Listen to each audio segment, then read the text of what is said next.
Hey everyone, today I'm going to do a history lesson / rant on the Kunai.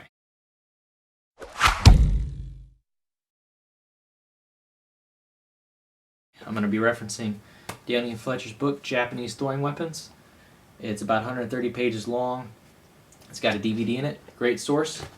I'm also going to be referencing Shinobi Archives. So if you think I'm making this stuff up, you can check out the link in the description below as a fact checker.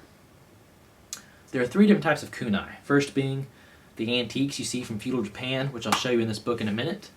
Second type being commercial-made garbage you're going to see at your flea market and your Bud K catalog. Third type is going to be your fantasy implement that you're going to see when you're watching anime or manga or whatever. So, first type of kunai. There's a picture on the front here, okay? This one is spike-shaped. Yeah, you could use this in a fight.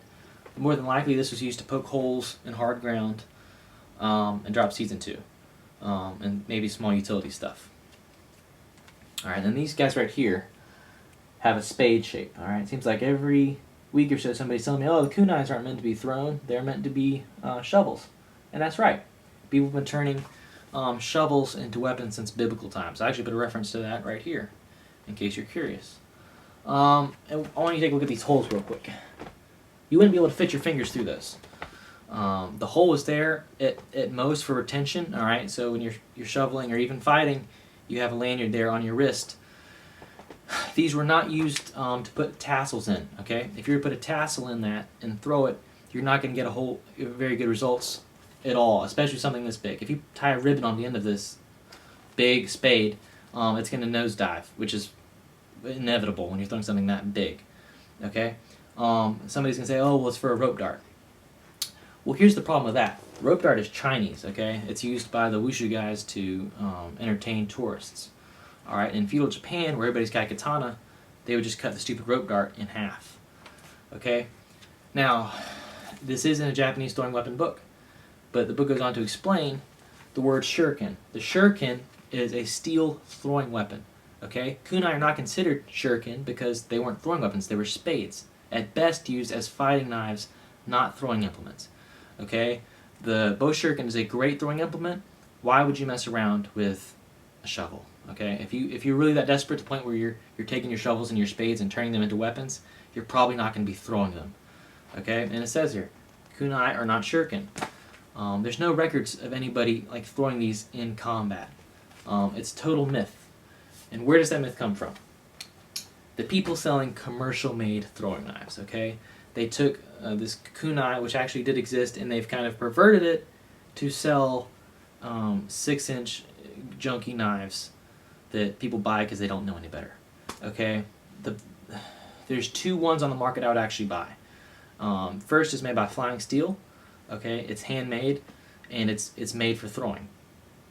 Second is a Shanghai Shadow from Cold Steel, which is a fighting knife. You can throw it. It's not meant for throwing, but it's a really good fighting knife, and I enjoy it. And it's got that traditional leaf-shaped blade like you saw in those ones from the book. But it's got a ring at the bottom so you can actually stick your finger through so you have that retention, okay? And the thing is, if you go to the store and even say you buy the United Cutlery 12-inch ones they were using in the Expendables movie. I love the Expendables. It was a cool scene. Lee Christmas made the knives look great. But I broke those knives on my 3rd throwing session. Okay, I did a cool video with them. I'll put a link to that in the description below. But they broke not long after. Just because unless you're throwing at cardboard or like styrofoam, the tips just aren't going to hold up.